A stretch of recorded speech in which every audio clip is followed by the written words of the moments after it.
सब कुछ शुरू होता है एक मॉडर्न सिटी में। दिन बहुत सनी है। कैमरा एक बड़े ऑफिस बिल्डिंग पर फोकस करता है। ऑफिस के अंदर हमारा मेन हीरो अपनी डेस्क पर काम कर रहा होता है, लेकिन उसका दिमाग कल रात हुए वियर्ड इंसिडेंट में अटका है। कीबोर्ड पर टाइप करते हुए वो सोचता है, कल रात आखिर हुआ क्या था। अचानक उसे याद आता है कि उसके रूम में एक ब्लू स्क्रीन दिखाई दी थी, जिसे देखकर वो बुरी तरह शॉक्ड हो गया था। उस स्क्रीन पर एक फ्लोटिंग शॉप विंडो थी, जिसे देखकर उसने सोचा, क्या मैं हेलुसिनेट कर रहा हूँ। वो थोड़ा पास जाकर देखता है और एक ट्यूनिक खरीदने की कोशिश करता है, लेकिन नहीं कर पाता क्योंकि उसके पास कोई कॉइन्स नहीं होते। थोड़ी देर बाद उसे एक हैमर दिखता है जिस पर लिखा होता है फॉर स्मैशिंग ज़ॉम्बी स्कल्स, और उसकी कीमत होती है 5 कॉइन्स। ये देखकर उसके दिमाग में एक विजन आता है जहां कई ज़ॉम्बीज उसकी तरफ भागते हुए आ रहे होते हैं। वो डर जाता है, फिर खुद से कहता है, शायद मैं थक गया हूँ, दिमाग ज्यादा काम कर रहा है। इतने में उसका एंग्री मैनेजर कमरे में घुसता है। उसका नाम लेकर जोर से चिल्लाता है। बॉस उसके पास आता है और कहता है, तू फिर से दिन में सपना देख रहा है क्या। डेस्क पर हाथ पटक कर वो बोलता है, फोकस कर, पिछले हफ्ते का काम किया या नहीं। हमारा बंदा जानता है गलती उसकी नहीं, बल्कि दूसरी कंपनी की है जिन्होंने डॉक्यूमेंट सही से तैयार नहीं किए। वो सोचता है, ये बॉस तो पूरा इनकॉम्पिटेंट है, बस सबके सामने ड्रामा कर रहा है। जब वो कुछ नहीं बोलता तो बॉस और गुस्से में कहता है, ऐसे ही खड़ा रहेगा क्या। उसी वक्त पीछे से एक फीमेल वॉइस आती है, सर। और बस उस आवाज को सुनते ही बॉस का चेहरा एकदम बदल जाता है। एक ब्यूटीफुल कोवर्कर उसे एक ड्रिंक देती है और बोलती है, चीयर अप।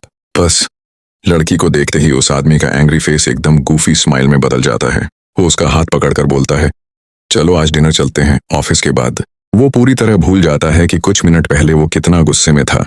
मैनेजर फिर से उस लड़की पर फ्लर्ट करने लगता है। कहता है, इतनी प्रिटी लग रही हो, ऐसे घर चली जाओगी तो टाइम वेस्ट होगा। वो ऑकवर्ड सी स्माइल देती है और कहती है, सर आज के लिए ऑलरेडी प्लान्स है। मैनेजर कहता है, ठीक है, फिर किसी और दिन ड्रिंक कर लेंगे। लड़की पोलाइटली श्योर कहकर चली जाती है। जैसे ही बॉस जाता है वो लड़की एक लंबी साई ऑफ रिलीफ लेती है। खुश होती है कि ऑकवर्ड सिचुएशन खत्म हुई। हमारा प्रोटैगनिस्ट उसे देखकर मुस्कुराता है और सॉफ्टली बोलता है, थैंक्स फॉर हेल्पिंग मी। वो हल्के से मुस्कुराकर उसकी तरफ देखती है। आसमान की ओर देखते हुए वो सोचता है, काश अभी घर जा पाता। बाहर निकलते ही उसे अपने बॉस पर गुस्सा आता है। वो सोचता है, अगर मेरी कॉलीग नहीं होती तो मैं अब भी अंदर फंसा होता। वो रूफटॉप पर बैठकर स्मोकिंग करता है। मन में सोचता है, कंपनी छोड़ नहीं सकता, नई जॉब मिलना बहुत मुश्किल है। वो डिसाइड करता है कि बाद में उस लड़की को कॉफी पिलाने ले जाएगा। तभी शोना खुद रूफटॉप पर आती है और उसे वहां अकेला देखती है। वो सरप्राइज होकर पूछता है, तू यहाँ, तू तो स्मोक भी नहीं करती। वो हंसकर कहती है, मैनेजर से थोड़ा दूर रहने आई हूँ।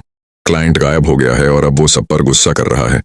ऊपर से बार बार मुझे बाहर चलने को कह रहा है। अचानक उसे कोल्ड महसूस होती है। वो अपने हाथों को देखती है और कहती है, आज कुछ ज्यादा ठंड लग रही है। लड़का थोड़ा कंफ्यूज्ड होता है। वो इंसिस्ट करती है, नॉर्मल नहीं है ये, देखो गूज़बम्प्स आ गए। वो हंसते हुए बोलता है, शायद तू ठंड के लिए ज्यादा सेंसिटिव है। शोना अपना फोन निकालती है और उसे एक सोशल मीडिया पोस्ट दिखाती है जहां अफ्रीका में स्नोफॉल हो रही है। लड़का शॉक में आ जाता है, क्या ये सच में पॉसिबल है। वो कहती है, मुझे भी अजीब लग रहा है।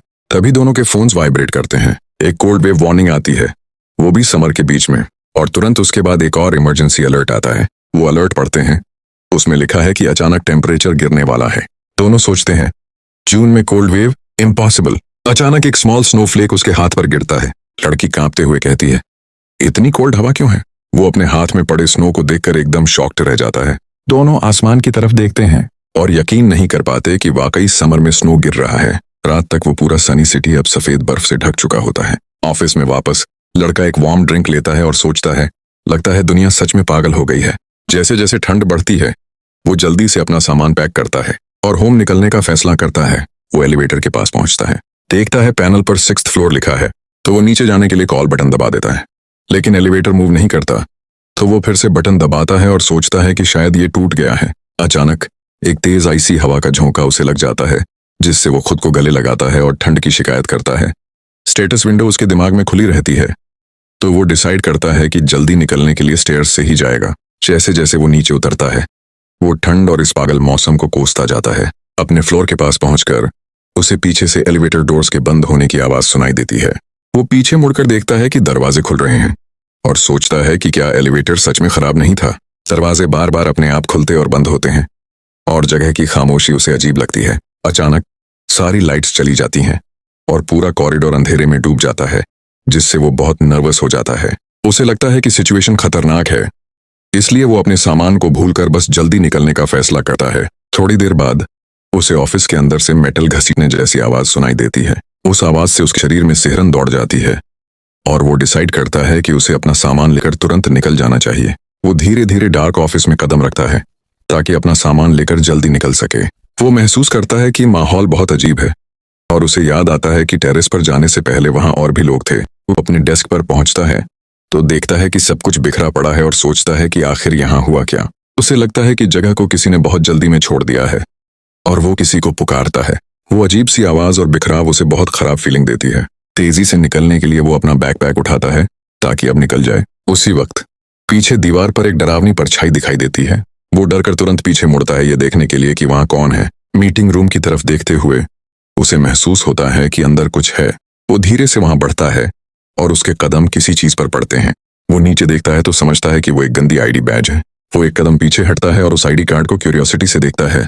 जब वो बैज उठाता है तो देखता है कि उस पर रेड लिक्विड लगा हुआ है और वो उसके कोवर्कर का है। जो उसने देखा उससे डर कर वो पीछे गिर जाता है और सोचता है कि आखिर यहाँ हुआ क्या है।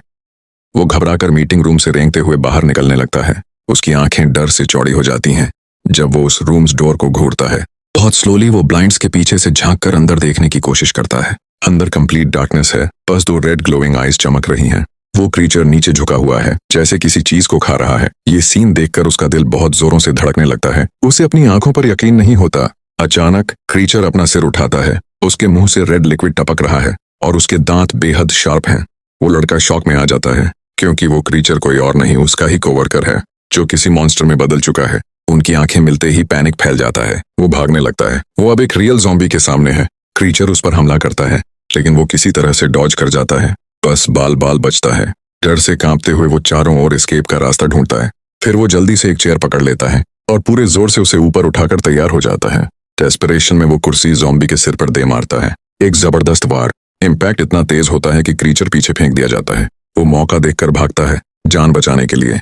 उसका दिल धड़क रहा है लेकिन उसकी बदकिस्मती, वो देखता है कि मॉन्स्टर फिर से उठ चुका है और अब पहले से भी ज्यादा तेजी से उसका पीछा कर रहा है। वो एक डोर देखता है, दौड़कर पहुंचता है और जोर से बंद कर देता है। ज़ॉम्बी बाहर से दरवाजे पर भयानक तरीके से पाउंड करने लगता है। उसे तोड़ने की कोशिश में वो अपनी पूरी ताकत लगा देता है डोर को पकड़कर रखने में। हर सेकंड उसे लगता है कि डोर किसी भी पल टूट जाएगा। वो डोर को पूरी ताकत से पकड़कर बंद रखता है।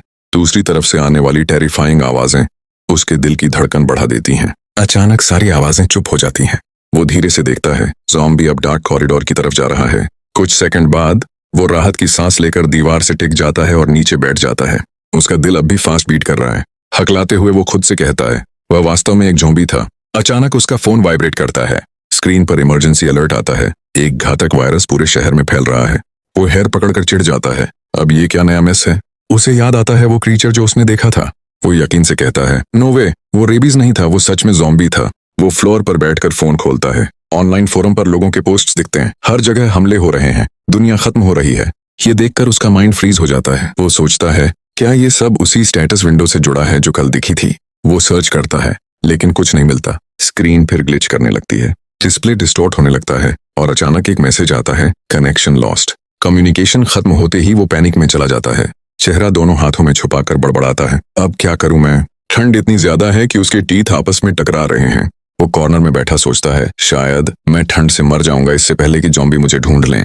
कुछ देर बाद वो खुद को संभालता है, धीरे से उठता है और कहता है नहीं, मुझे बचाव दल के आने तक जीवित रहना होगा। वो फोन निकालता है। बैटरी 83% दिखा रही है। 2 दिन के लिए इनफ है। वो धीरे से मुस्कुराता है।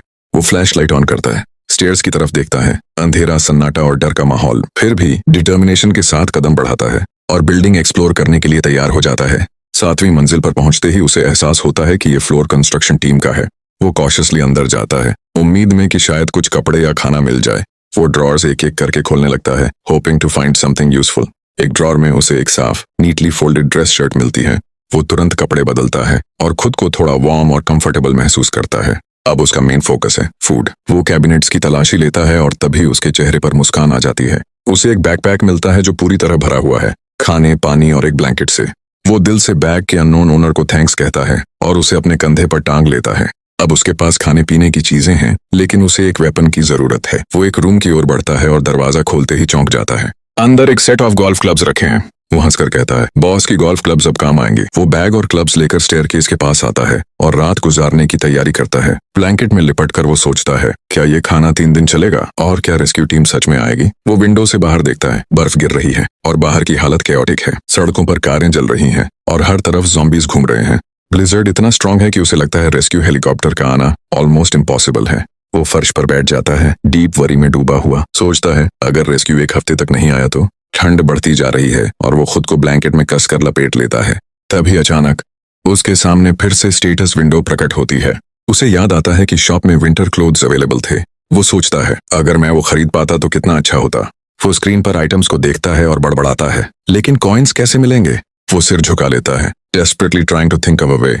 बाहर बर्फ गिरती रहती है, ठंड बढ़ती जाती है और वो अकेला ब्लैंकेट में सिकुड़कर बैठा रहता है। कहीं रेस्क्यू आए, उससे पहले उसकी सांसें न थम जाएं। अचानक उसे पास आती हुई फुटस्टेप्स सुनाई देती हैं। वो तुरंत उठ जाता है, ये जानने के लिए कि आवाज कहाँ से आ रही है। आवाज इमरजेंसी एग्जिट डोर की तरफ से आ रही होती है, तो वो पॉसिबल अटैक के लिए तैयार हो जाता है। शोर धीरे धीरे और तेज होने लगता है, जैसे कोई बाहर से डोर खोलने की कोशिश कर रहा हो। उसका दिल तेजी से धड़कने लगता है। वो वर्स्ट सिचुएशन के लिए खुद को तैयार करता है और गोल्फ क्लब को कसकर पकड़ लेता है। वो ब्लैंकेट को फेंक देता है और अटैक पोजीशन में खड़ा हो जाता है, ये सोचकर कि शायद कोई मॉन्स्टर होगा। डोर नॉब धीरे धीरे घूमने लगता है, जिससे साफ पता चलता है कि डोर किसी भी पल खुलने वाला है। दोनों हाथों से क्लब को पकड़कर वो उसे सिर के ऊपर उठाता है, अटैक के लिए रेडी। डोर खुलते ही वो बिना सोचे समझे पूरी ताकत से वार कर देता है। आखिरी पल में एक इंसान अंदर भाग कर आता है। वो आदमी अपने हाथ ऊपर उठाकर चिल्लाता है, रुको, मत मारो। हमारा हीरो चौंक जाता है। उसे एहसास होता है कि ये तो उसका कोवर्कर है। धीरे धीरे वो अपना वेपन नीचे कर देता है।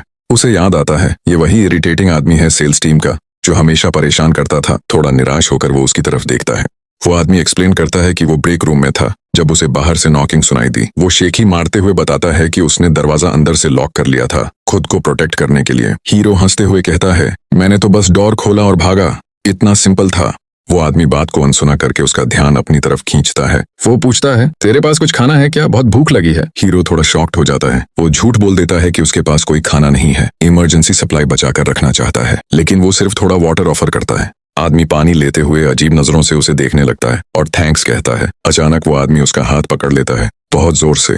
उसकी आंखों में एक पागलपन झलकता है और वो बोलता है, क्या तू पक्का कह रहा है खाने को कुछ नहीं है? हीरो को एहसास होता है कि कुछ बहुत गलत है इस आदमी के साथ। वो बॉटल भरते हुए सोचता है, इसका बिहेवियर बहुत डिस्टर्बिंग लग रहा है। वो नोटिस करता है कि उस आदमी के शरीर से पसीना टपक रहा है, जबकि चारों तरफ बर्फ जैसी ठंड है।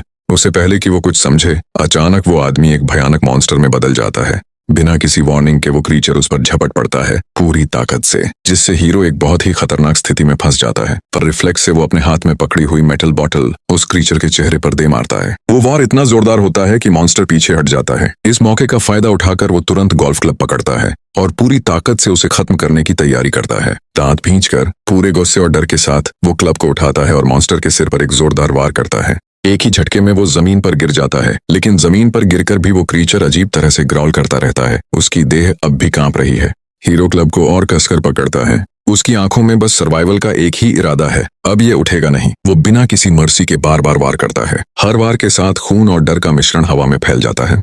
आखिर में जब शरीर पूरी तरह शांत हो जाता है, वो रुकता है। वो हांफते हुए पीछे हटता है, पूरी तरह थक चुका है। उसकी सांसें तेज चल रही हैं और आंखों में डिसबिलीफ, मैंने सच में इसे मार दिया। तभी अचानक स्टेटस विंडो उसके सामने फिर से दिखाई देती है। स्क्रीन पर लिखा आता है, यू अर्नड 1 कॉइन। वो चौंक कर स्क्रीन को देखता है, फिर शॉप खोलता है। इन्वेंटोरी में सच में 1 कॉइन जुड़ चुका होता है। धीरे धीरे उसकी समझ में आता है, तो कॉइन्स पाने के लिए ज़ॉम्बीज को मारना होगा। वो दांत पीसकर गुस्से में कहता है, इतनी रिस्क सिर्फ 1 कॉइन के लिए? गंभीर नजरों से वो उस ज़ॉम्बी के शरीर को देखता है जो अब बेजान पड़ा है। वो धीरे धीरे पास जाकर उसका निरीक्षण करता है। कुछ समझने की कोशिश में वो उसके हाथ पर बाइट मार्क देखता है। तभी सब साफ हो जाता है। तो ये इन्फेक्शन से मॉन्स्टर बना। एक गहरी सांस लेकर कहता है, रेस्ट इन पीस बडी। वो ऑफिस में लौटकर बैठ जाता है थोड़ी देर के लिए। सब कुछ जो हुआ उसे प्रोसेस करने की कोशिश करता है। वो एक सिगरेट जलाता है और सोचता है, अब किसी पर भरोसा नहीं किया जा सकता। वो पास पड़ी सिगरेट की एक पैक उठाता है और अपने बैग में रख लेता है। अचानक बाहर से स्क्रीम्स सुनाई देती हैं। वो तुरंत उठता है और खिड़की की तरफ दौड़ता है। बाहर का नजारा देखकर उसका दिल जम जाता है। नीचे सड़क पर एक सर्वाइवर अकेला एक बैट के सहारे पूरी ज़ॉम्बी होड़ से लड़ रहा होता है। अगर वीडियो अच्छा लगा हो तो एक लाइक जरूर कर देना, और हाँ, अगर अब तक चैनल को सब्सक्राइब नहीं किया है तो जल्दी से कर लो। बेल आइकन दबाना मत भूलना, ताकि आने वाला कोई भी अपडेट मिस ना हो जाए। मिलते हैं अगले वीडियो में, तब तक अपना ख्याल रखना और कीप स्माइलिंग।